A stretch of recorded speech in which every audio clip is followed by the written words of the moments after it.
I actually can't believe I'm filming this video. It is... Oh my lord, what have I done? Hello everyone and welcome back to my channel. So as you can see, this is probably a very different style of video than what I normally do. I normally just do vlogs, days out and stuff like that. I never really do sit down videos, but this is something that I can't do any other way because it is one of the biggest announcements of my life, and my life has not been that exciting up until this point. I've not really done a lot, but this year has been mental for me, and new things and doing things that I've always wanted to do, and I don't know if this is one of them, but I'm gonna do it anyway. So it's official, I am running the London Marathon next year. I'm running the London Marathon 2020. Me running the London Marathon. Oh my gosh. If you'd have asked me 6 months ago, I'd have been like, no, I don't want to run a marathon. Why would you even ask me that? Like, I don't care. I don't run. I don't like running. What changed? Yeah, that's what I'm still trying to figure out now. I will tell you what's changed. Right, so sort of how it came about. Obviously, we've just sort of had the London Marathon. It's the start of July now, and it was at the end of April. So it sort of came about because I've always sort of watched it and been like, how on earth do you people do this? And I watch people run, watch the marathon, and this year I had a friend that was running the marathon, and also the YouTuber Saffron Barker. I'm sure most of you, if you're watching this video, know who Saffron is. She was also running it, so we sort of followed her journey, and so I was watching it sort of track those two, see how they were doing, and I just got a bit invested really. Like, I didn't want to turn the TV off. I wanted to watch the whole thing from start to finish and see where they placed and how they were doing it, because I was just in awe. I was like, how do you do this? This is like an incredible achievement to do. And I just thought, it's pretty good, this. And the more I was sort of watching it and looking, I was going, I could run this. I would like to run this marathon. Not I could. I definitely was like, I couldn't. Well, I was like, I wouldn't mind doing this. And I was watching at the time with Lee, my boyfriend, and my mum, and I think my sister was there.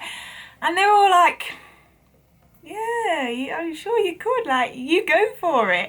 And I was like, no, but seriously, like, I could run this marathon, could I not? And I just couldn't stop thinking about it, and I was like, no, in all honesty, I want to do this. Like, this is a mega achievement, and like watching all these people do it and like how they felt, and you could see that they've achieved so much, and I was like, well, if they can do it, why can't I do it? So everyone told me to sort of sleep on it. And I was like, yeah, maybe I'm getting a bit excited. I think I'll probably wake up tomorrow and be like, me running 20, however many miles it is, a lot of miles, probably isn't the one. But I woke up the next day and I was like, nah, I still want to do it. So I was Googling ways to apply, how you apply. So you can apply two ways. You can either apply through the general ballot, which is just anyone applies, you just send in a fee and you get put in a ballot, and then you'll get picked out and you get told in October whether you're running or not, or you run through a charity. So I picked running through a charity, and I will tell you why now. Those of you that may not know my life in detail, which is probably quite a lot of people, don't know that in 2015, I believe it was, my sister Ella, who is 2.5 years younger than me, so she was 16 at the time, was diagnosed with type 1 diabetes. And it was a weird time because none of us were expecting it. It was just strange because I'd been in the hospital the week before because I had a infected cyst. It's here, you can probably see the scar. There it is.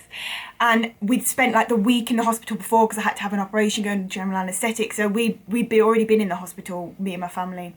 And literally 4 days later, Ella went to the doctors because she was getting all the symptoms, like she was going to the toilet all the time, drinking loads, she kept getting infections, and Mum was like, this isn't right.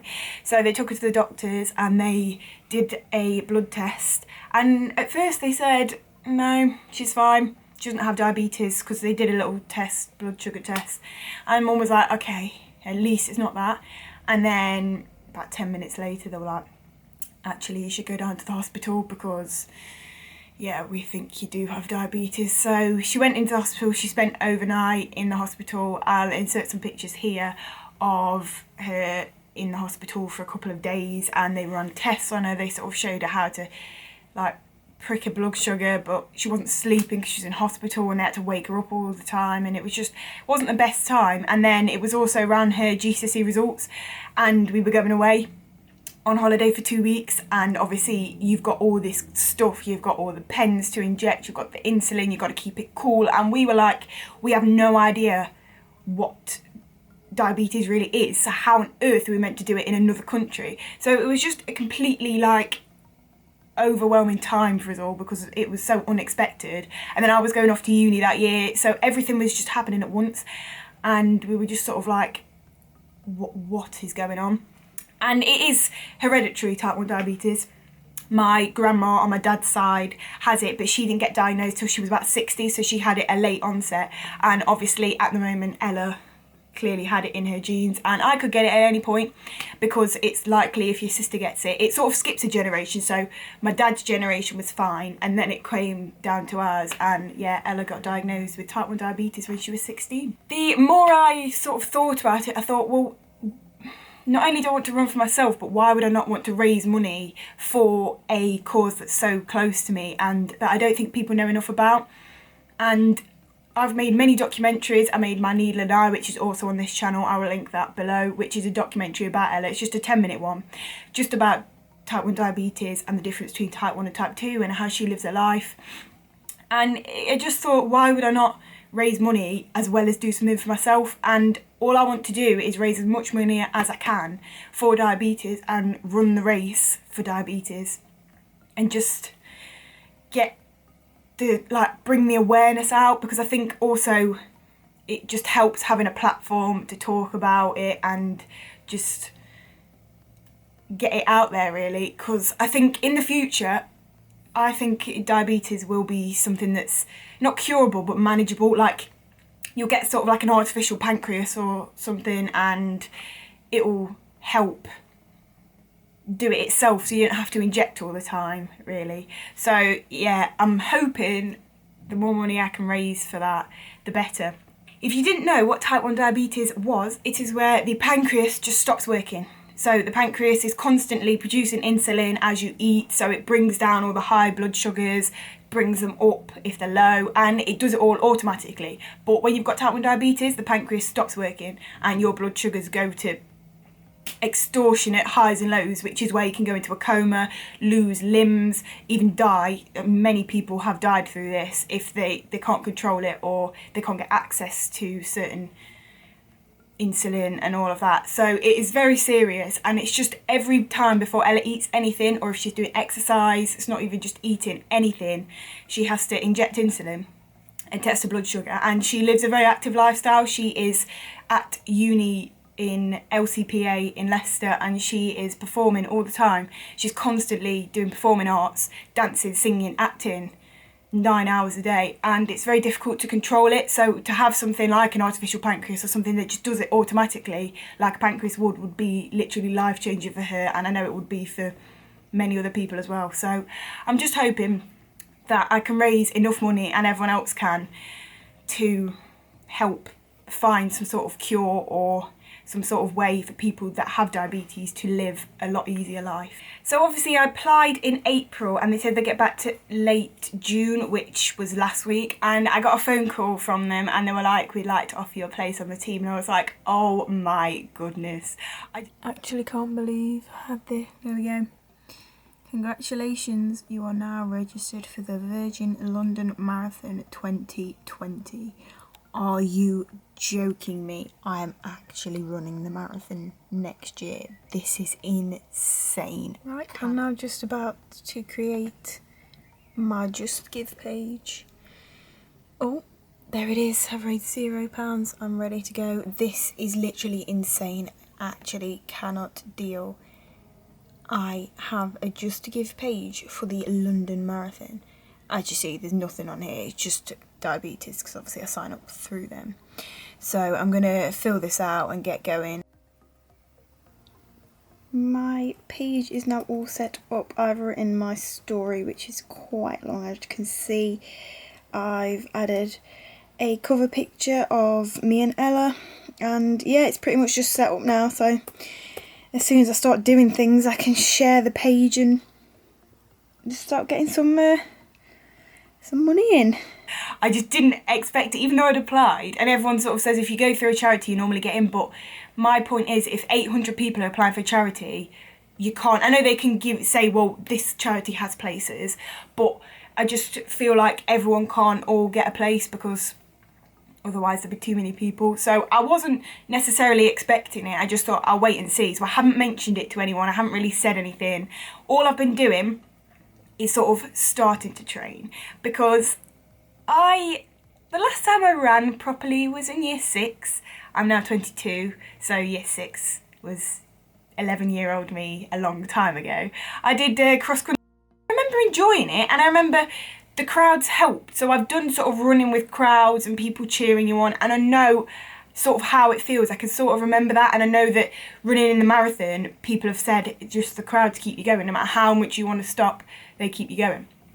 So it's sort of one of those that I thought, well, I can try. So I started my training. I downloaded the Strava app, which I have on my phone. I actually downloaded this app on the day that I was watching the marathon in April. I downloaded the app and I was like, right, that's it, I'm doing it. And my boyfriend was like, are you sure about this? I was like, yep.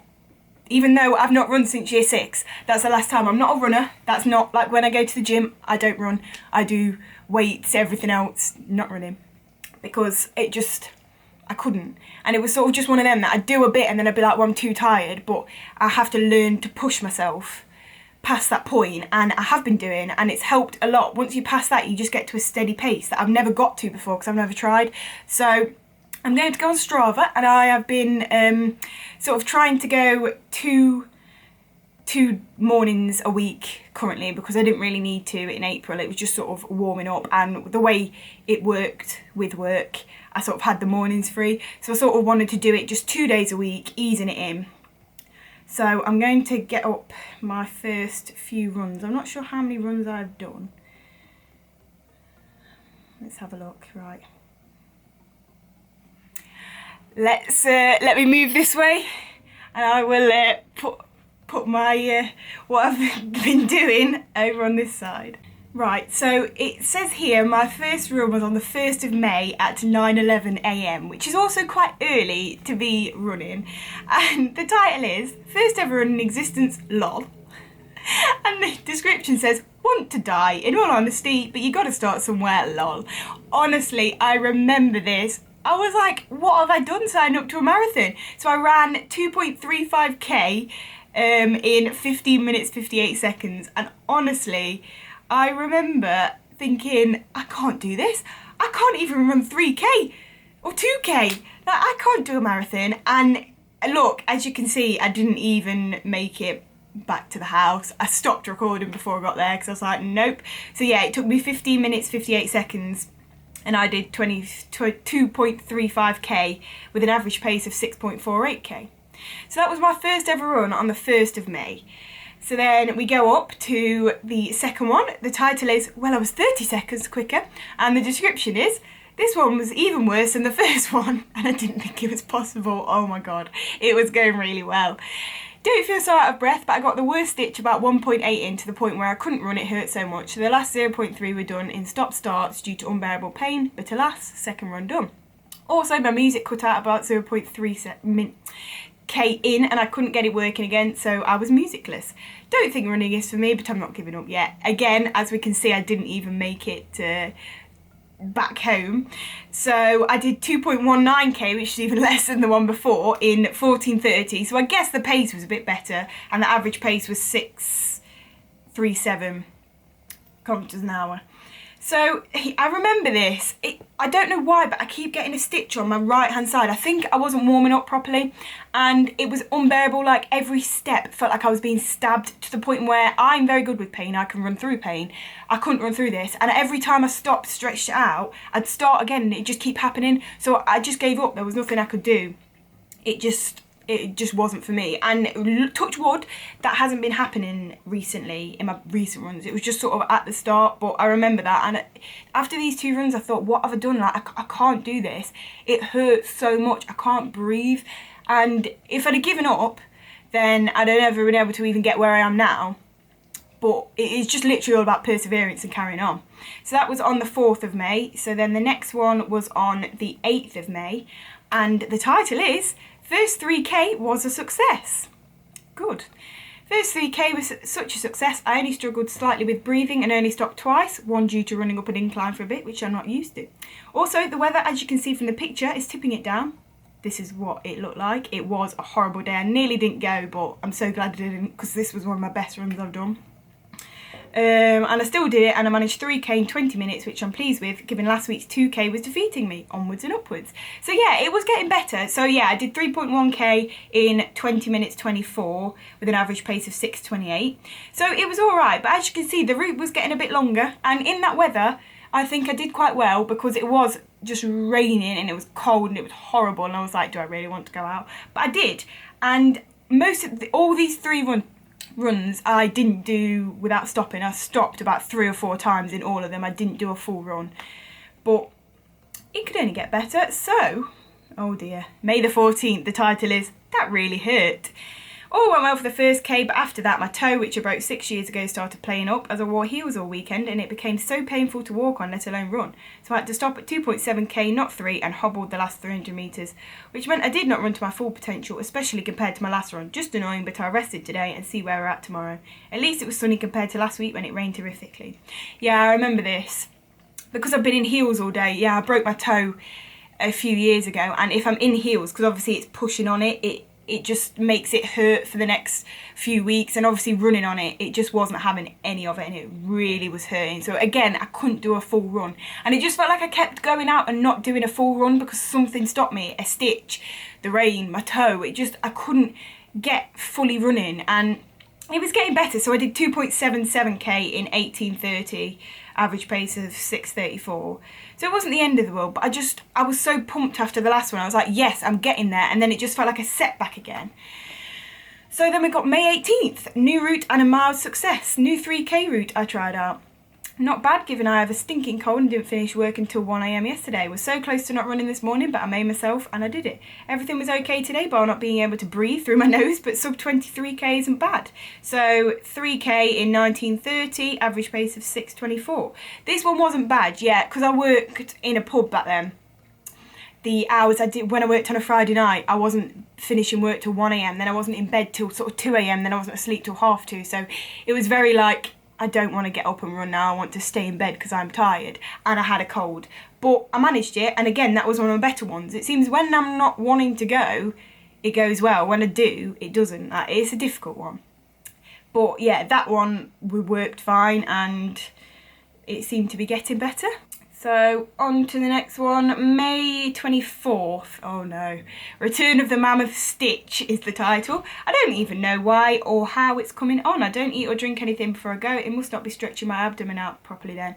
So frustrating, as I was into my first run without stopping once, and 1.7 in was forced to stop and stretch it out.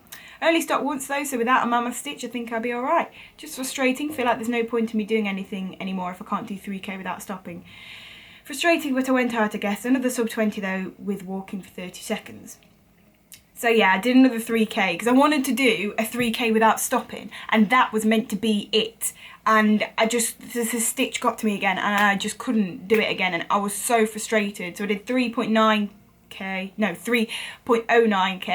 in 19:38 with an average pace of 6:21. So I was staying consistent, which I think is helpful for me. I know that I can run consistently. I don't go all out or hold it and then go all out. I'm very consistent. That was another 3K. So this one is a lot more positive. So I started running on May the 1st. We're now to May the 25th. And the title is, I finally did it. I finally ran 3K without stopping once. What a small achievement, but I did it. Today wasn't about the time, as I ran slower in order to be able to run the whole thing. I even ran up a steep incline and didn't stop.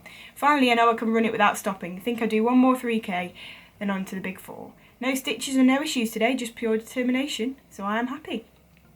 3.12K in 19:20 with an average pace of 6:12. So yeah, I was keeping steady. I was running it now fully without stopping, and I was like, great, this is it. I got past the point of being like, I cannot breathe. I now just am at a steady pace the whole way. There's a few bits that I'm like, oh, but it's steady now. So yeah, it took 25 days for me to get here, but I did it. Ooh. Another success onto 4k was May the 28th. Another full 3k, didn't struggle once. Only problem I have is around my house is very hilly, so any direction I run I have to run up a hill, which kills me more. But yes, I wasn't even thinking about the time and thought I was slow, but I think it's the fastest I've done a 3k. Going to attempt a 4k tomorrow, so let's see how that goes. Very happy. So that was a 3.01k, 18:29, average pace of 6:08, so it's getting better again. First full run, so it was going really well at this point. And then the next one, May the 29th, so that was the next day, so we did 2 runs in a row. Whoa, soz. First 4k, mild success, question mark. Bastard stitch again. Exactly 2k and it struck, had to stop and lie down and stretch it out, but I did 2k either side without stopping, so I'd be fine just carrying on if the mammoth stitch didn't arrive. Found the last 400 metres hard though. Honestly I thought I was dying, but I guess it's because I'm not used to the extra k. It's done though, so I can only get better from this one, but I'm not dead. Not exactly the fastest time, but hey ho. So this was 4.06k, 24:43 moving time and an average pace of 6:05.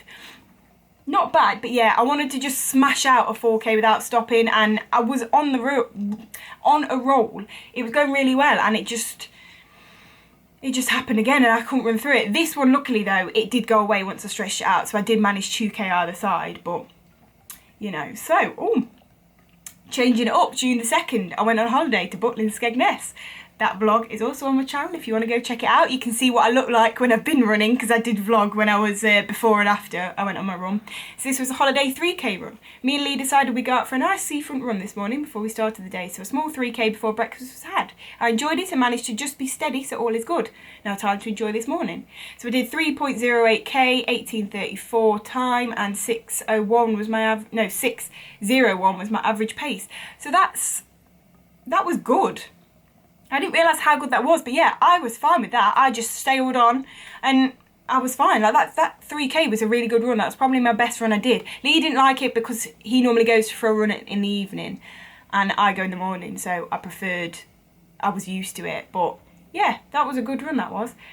And then, June the 5th, first cut 4k without stopping. All went well, hilly bits nearly killed me off, but I carried on running despite that. Just keep trying to build up my stamina so that I can go any distance without stopping, and I actually think the hills help with that. Going to try another 4k without stopping and then maybe on to the big 5. So this was 4.07k in 25:15 with an average pace of 6:12. So I was really proud of that actually, because I managed to go 4k without stopping, which it sounds so silly, I know, but when you don't run at all, and I'm not a natural runner, I don't think, so I have to work for it. Yeah, that one went really well.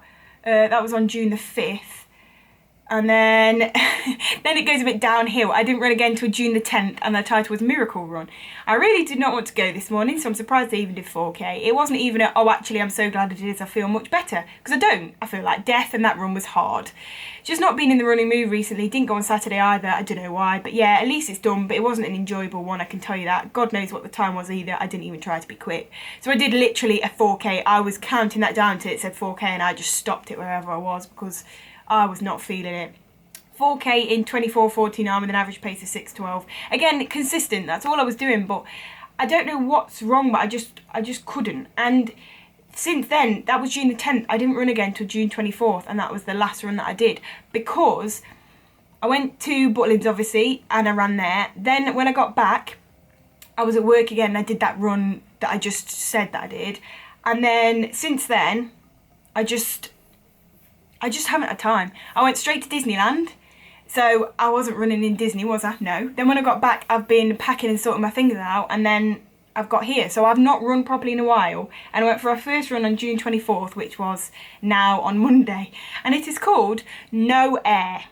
The first run in Chelmsford, I appear to have picked the worst day to do it. It is so humid, there is no air, and I literally couldn't breathe. Then the sun came out and I feel like I'm on fire. I had time off from running due to Disney and moving, but Lord, today was hard. Wasn't steady, wasn't quick, but at least I got a run in before going to work. I actually can't get my breath back, the air is so thick, it's a no from me. So I literally did 3k, 18:51 moving time, average pace is 6:16. Which, looking back on the past runs, it's just sort of the same as that, but I don't know where you were on Monday, but it was so humid. I've never had humidity like it, and I went for a run. I couldn't breathe. I actually could not breathe, and that's not even an exaggeration. And it's so annoying because if the weather was nice, I think I'd have done well. But I had to keep stopping because I actually couldn't breathe. And if it's like that on a marathon day, I can't do it. Yeah, since then I've been back at work, so I've not been running in the mornings. And then I got the call on Thursday and it's now Saturday. So I've not had time to do any running since, but I just thought it's just time to just adjust now and wait and see, and I will start a proper like training program and all of that. So my plan is to vlog it and use this channel to like vlog my journey and like how I'm doing, do regular updates. I'm doing many smaller runs, like I'm doing the 10k Race for Life, which is in about 3 weeks time, I think, which will be a nice achievement because I've not done anything more than 4k at the moment. So hopefully between now and then I'll sort of do a 5, 6, 7k, and then I'll be able to just do the 10k. I'm not going to plan on running the whole thing, but it'll be nice to just see where I'm going with it. And they do park run here, which is 5k every Saturday morning, so I'll probably end up doing that. And it's just all about training right and just training really. So I'm going to vlog the whole journey on this channel. And this is just the start to say I am running the London Marathon in 2020, which is crazy.